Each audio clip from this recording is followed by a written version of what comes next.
Magandang umaga mga ka-shoki, mga kapaninok. At sa lahat sa inyo mga kasabong, no? Nandito tayo ngayong umaga. Tayo inaantabayan na natin yung ating bisita na taga Bambang Isabela. Sila kasi ay kukuha ng ating manok dito. Susubukan nila yung ating mga manok na nandito, mga nakatalo. Sila ay mamimili ng kanilang gustong makuhang stag. Palagay ko gusto nila ibangga yun sa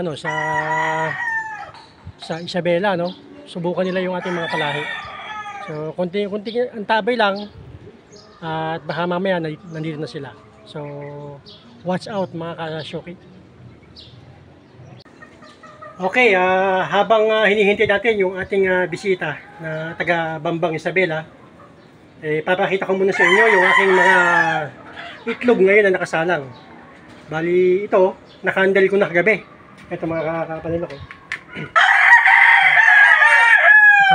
Ano na yung aking mga itlog. Nakasalang na, naka-handle na. Lahat ng ito ay sisiw na ang laman. Lahat yan sisiw na. At yung naka-handle ko naman, ito yung mga hindi nagtuloy, no? Ito kasi yung mga naunang itlog na isama. Nagbaka sakali na baka may simig na naman. Wala naman siyang laman. Kaya ngayon, lahat ng ito, mga anak ito ng mga sweater dom ko. Yung maganda, yung quality na sweater, no? Ito siya. Napakaganda nun, yung broadcock. Yan ang aking ginamit na materyales. At saka, hindi tayo mapapahiya ngayon sa mga ating bagong buyer pagka naglabasan ng mga to. Ito yung mga stag ko, mga panlaban ko na yan. Bata pa lang, sinusubukan ko na. Nang sa ganun, hanggat maaga, makita natin yung palahi natin kung talagang epektibo na talagang nagpapanalo. At sa awa naman ng Diyos, lahat ng kanilang bloodline dito ay talagang winning line.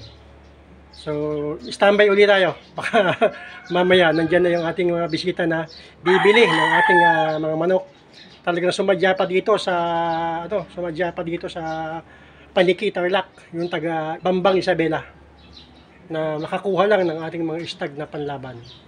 So, okay, standby ulit tayo mga kasyoki. Okay, ito na yung aking mga bisita galing sa Bambang Isabela to. Ito na yung ating mga bisita. Ayaw pang binyahin nyo, no? Gandang tanghali sa inyo, mga Ilocano. Mga kasyoki, binisita tayo ng taga Bambang Isabela. Sila yung kumuha ng manok sa atin, 6 yung kanilang kukunin.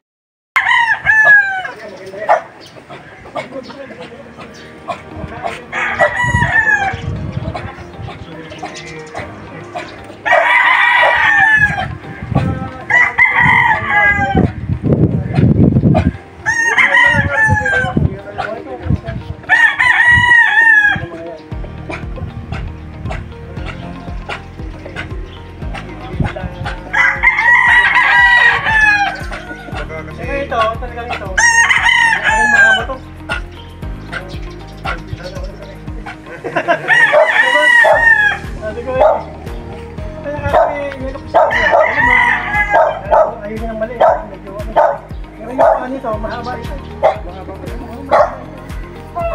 Akala lang na parang na yung paa niya. Malaki pa siya. Malaki pa yan. Nakaplay na. Nakaplay na. Ito pa isa.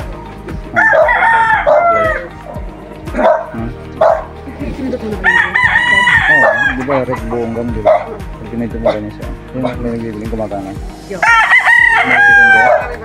Makana yung oras. Yung malaki.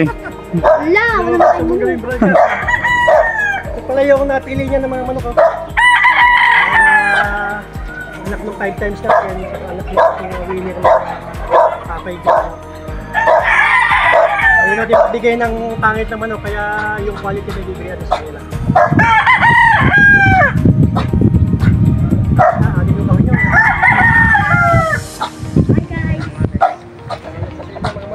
Bye guys! Nagpetay. Ayun, kumakana yung segundo niya. Ay, tulog yata po. Pero, Kikita mo ba? oo. Yun. Yung segundo. Ang oras. Ano sila? Hindi yung minuto yung gumagana. Oo, 2 minutes and 3 seconds.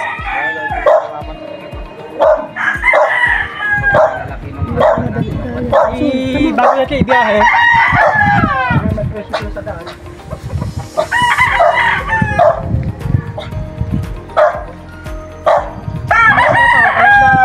Hindi sila yung naninibago sa pagkain. Kahit ano ba yung pagkain? Di basta ganun lang kaya, konsundan ko na lang yung... Condition mo yan. Ano mo yan para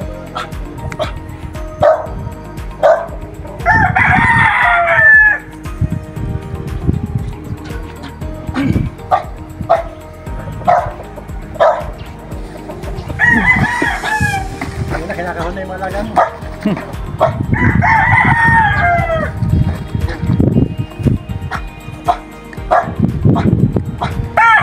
Kahon ako na ginawa eh. Huwag ka nakikita kung may nagawa ka. Nawagawa ko na ngayon.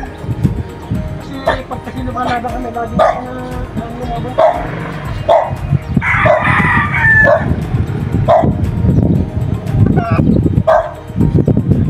Ngayon pa pagkakita ito, sa araw na to, pupunta ka sa Bela.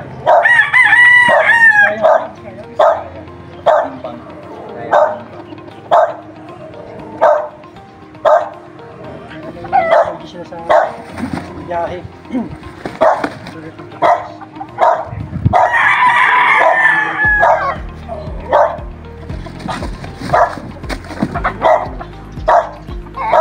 Nilabas ko niyan kuya sa kaya na lang yung gata pagpapulong. Mapagpapulong sa dati. Diba ba? Magubusok ka na. May explain mo yung bata mamaya pagdating ko. Balik ulit sa dati yung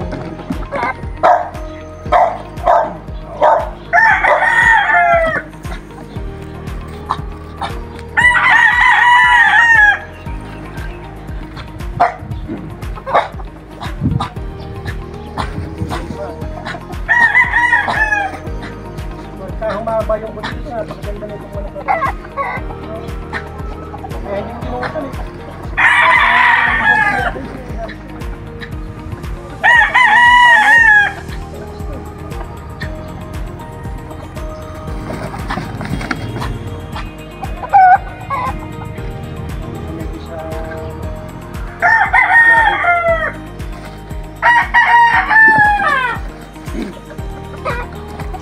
So yun na.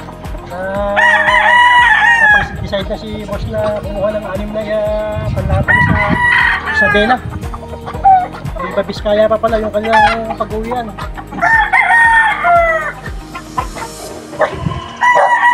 Bali nakuha nila sa atin yung 3 anak ng 5 times na pula tapos 3 talisahan.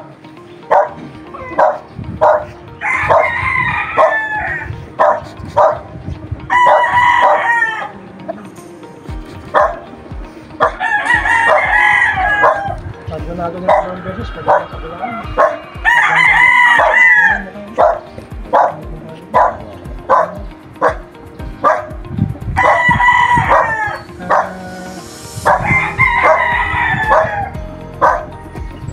Winning line pa siya, kaya doon na.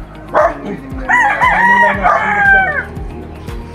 yung iba, naghanap pa rin ng naghanap pa rin pang material.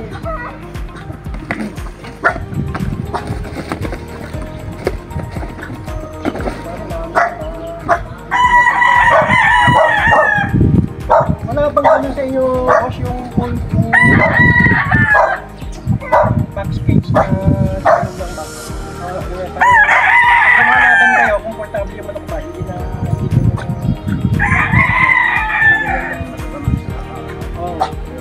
okay ngayon. Maganda ano, kasi mas maganda yun, di ba? Saka yung dalawa pala doon.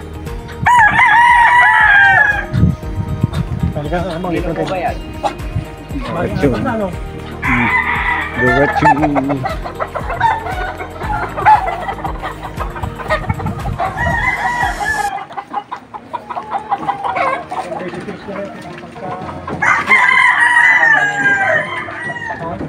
Bata rin, mga kapatid doon.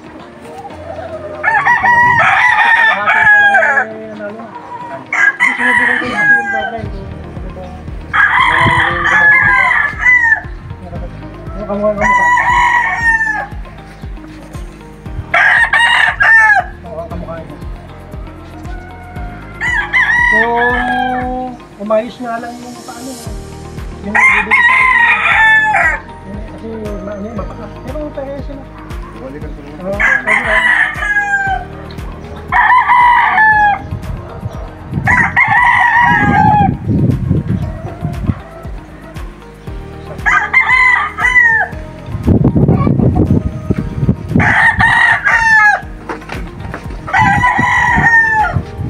Konti na lang papakainin mo. Ano?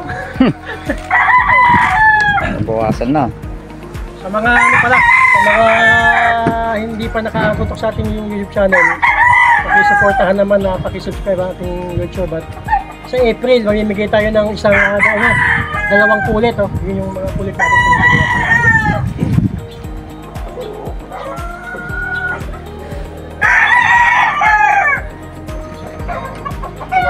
Yan, yan.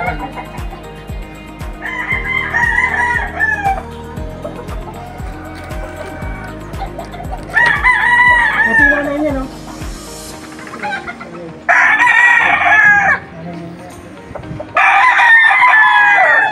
Galing niya sa kaibigan ko, sa kaibigan natin.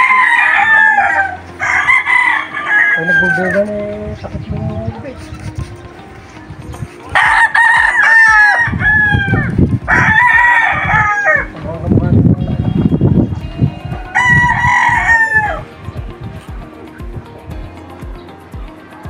Mga ganitong stag, mga 40 ka rin ang ibibigay kada pagkain. Ano, pagka istag pa yan, hanggang 50 ka. 50, no? 50 kasi istag yan. Sa istag kasi kailangan magkano yung pagkain. Kasi mas magandang maglaban ng istag.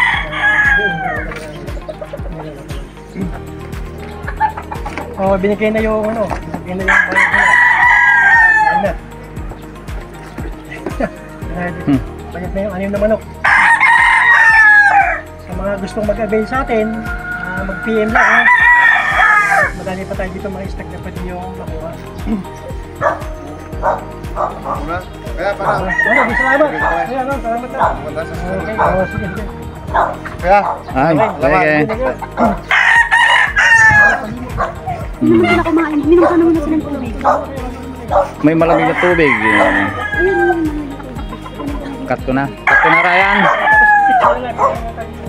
Okay, nakuha na yung ating mga anim na istag yung kinuha nila. So ngayon, pupunta tayo ng sabungan, tayo may tatarian pa. So yan lang, kung gusto mag-avail ninyo, PM lang sa akin. At itong inyong lingkod, lagi ko sabihin sa inyo, nandito lang. No? Okay, God bless.